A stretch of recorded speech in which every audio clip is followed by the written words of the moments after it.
We want to turn to South Korea, where quite a bit has been happening, with quite a bit in the news. You may have missed it. The impeachment of President Yoon did take place. He was impeached, and now there is a presidential campaign on and a lot of different implications on all of these things. So we are very, very honored to be joined on the show once again by Ju-Hyun Park, who is a member of Nodutdol and also the engagement editor at The Real News. Ju-Hyun, as always, thanks so much for joining us.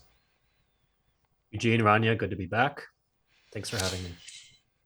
The first thing I want to ask you, now that Yoon has been impeached, is how big is this really? I mean, it was such a major event for him to attempt to establish martial law, and, the Korean people did not accept that, and here he's now out of office. I mean, where do you place this in terms of significance? I mean, it's tremendously significant. What we're seeing here, I think, is a very important moment in terms of the history of South Korea, in terms of the history of popular struggle.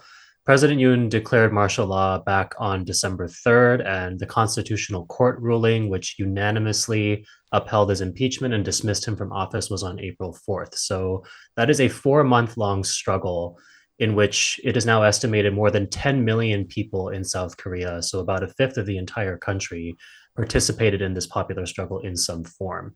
Over the course of roughly 120 days, you had 67 days of mobilization.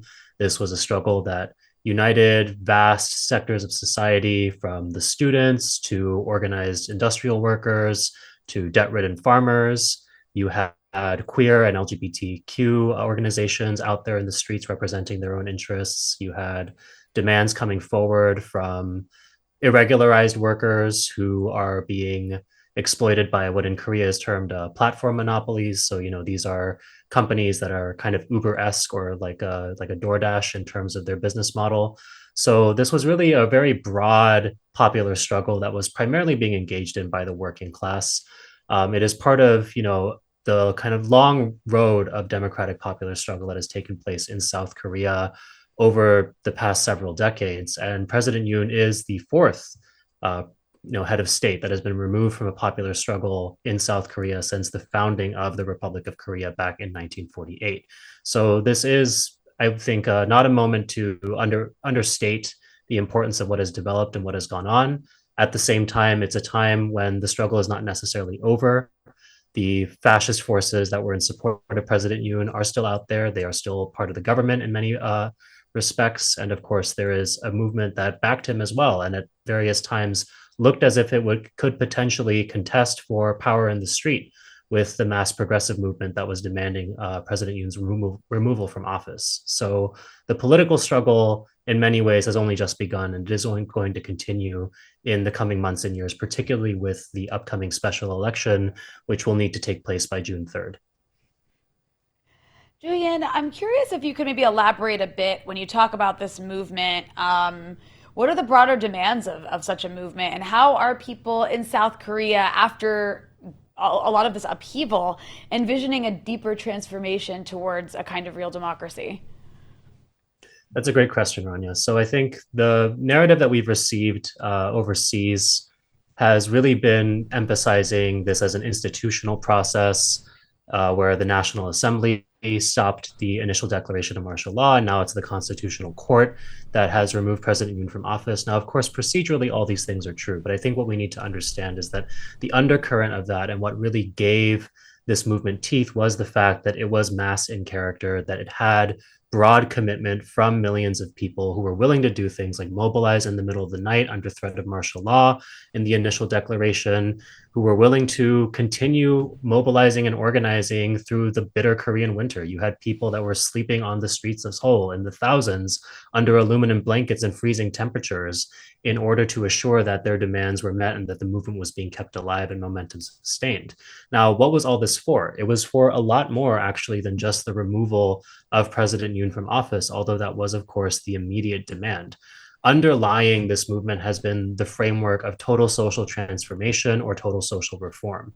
And what is meant by that is really a broad-based platform of progressive demands that have been pushed by organizations and social movements in South Korea for years, if not decades.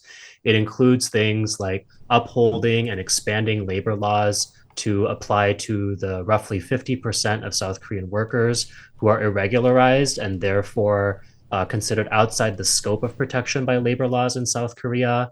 It includes demands for gender equality, both in the workplace and in the society. It includes the protection of the rights of LGBTQ people, special kinds of provisions considering the debt problems that are faced by many farmers.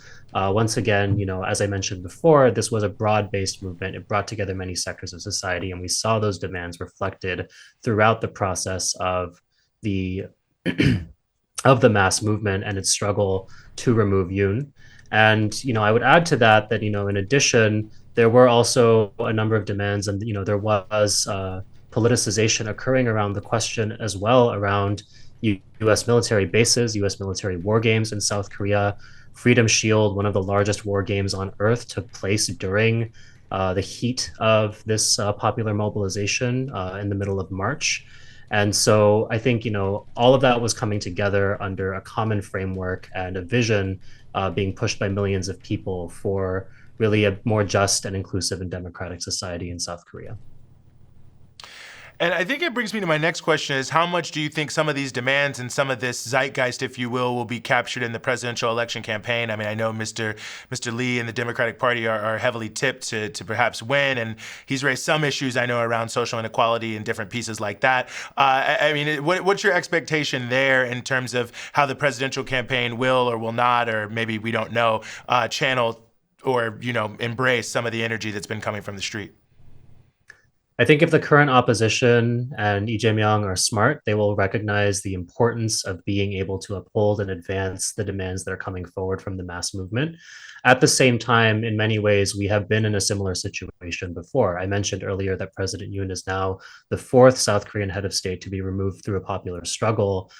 The most recent incidence of that was less than 10 years ago when President Park Geun-hye was removed in what is now called the Candlelight Revolution or the Candlelight Movement, which looked very similar to what has occurred in the struggle against Yoon in terms of the role of a mass popular movement.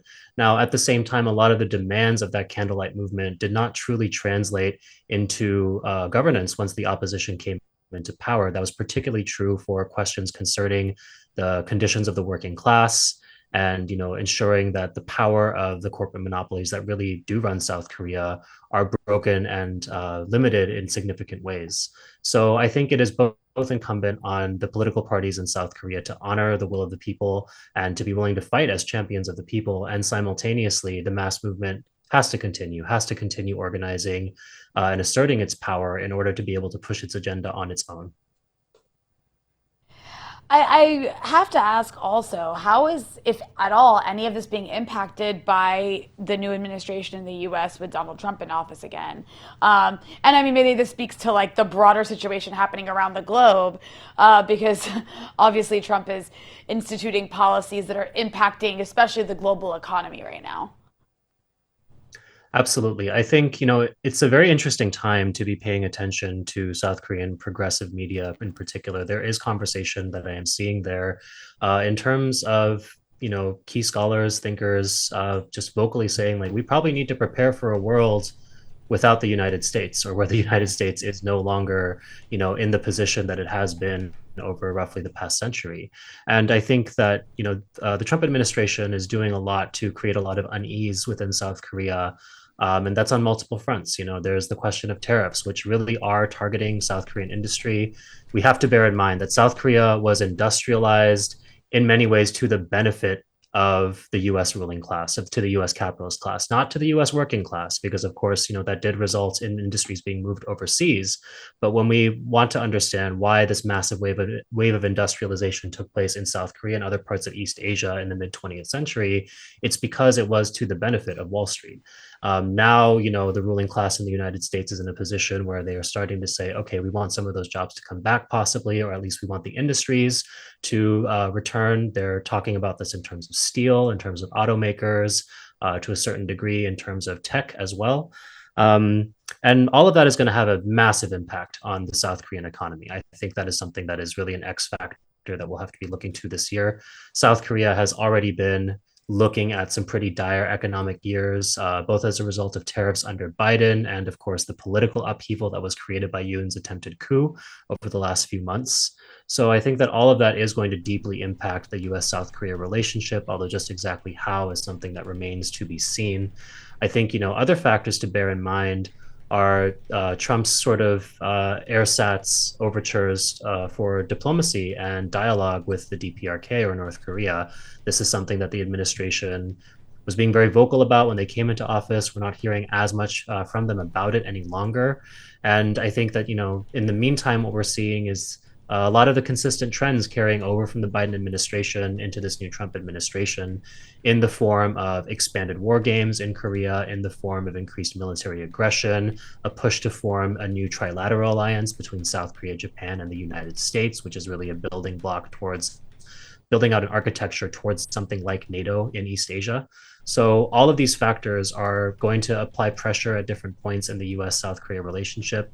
Exactly how things will play out, how the rubber will meet the road, so to speak, is I think something that only time can tell. But it is definitely a very interesting time to be looking at the relationship between the two countries, and a time when I think that we will see many tensions possibly bubbling up to the surface in ways that we have not before.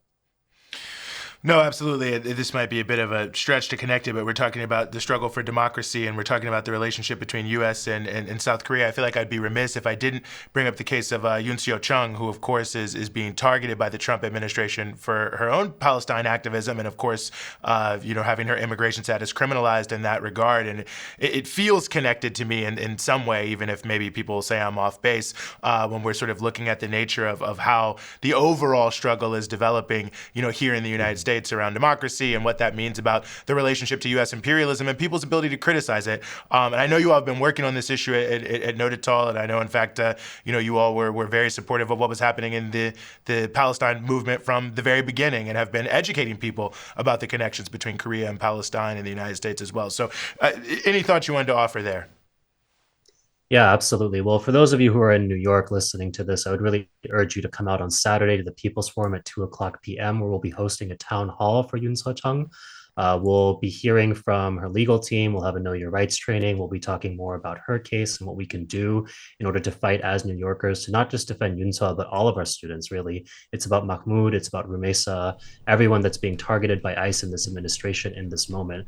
I think, Eugene, I understand why you sort of set up that question in a way where we want to maybe not be too forthcoming by saying it's all connected, but I actually want to insist that it actually is really all connected, in that you can't have democracies coexist with imperialism, right? The moment your society begins to democratically undertake a genocide, that democracy in your society has died. So I think that, those are definitely really strong links that we should be making. I think that a lot of people in the United States and around the world have looked to the movement in South Korea, have been taking some inspiration from it over the years. I think there are a lot of lessons to learn in terms of the consistency, the persistence, the organization that people have demonstrated. And if we want to effectively struggle for democratic rights in other places, we need to take those lessons and apply them, of course, doing so within our specific conditions. And, I think to just say a little bit more about Yoon Seo herself, this is someone I haven't personally met.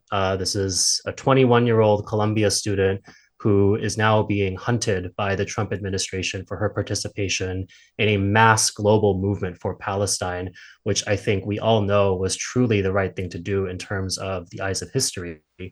And I think just one thing that we should all be taking time to say right now is how proud we are of Yoon Seo and every single student, every single person that has sacrificed and borne risk for the sake of fighting a genocide. That's what we need to be doing in this time, right? We can't struggle for democratic rights in one corner and then refuse to fight empire on the other. We can't say that we want due process out of one side of our mouth, but then remain silent in the face of a genocide, right? We need to be engaged in a totalizing struggle for justice. And I think that drawing those links is actually quite important for us to be doing right now, because this is not a struggle we're engaging in isolation as students or as Koreans or as Palestinians or what have you. This is a people's struggle for our future. And that's the way we need to be approaching it and thinking about it and talking about it. Mm-hmm. Well, Ju-Hyun, it's always a pleasure to have you here to sort through all these various different things. Ju-Hyun Park, member of Nodutdol and Engagement Editor at The Real News. As always, thank you so much for some of your time here on the Freedom Side. Thanks so much. See you later.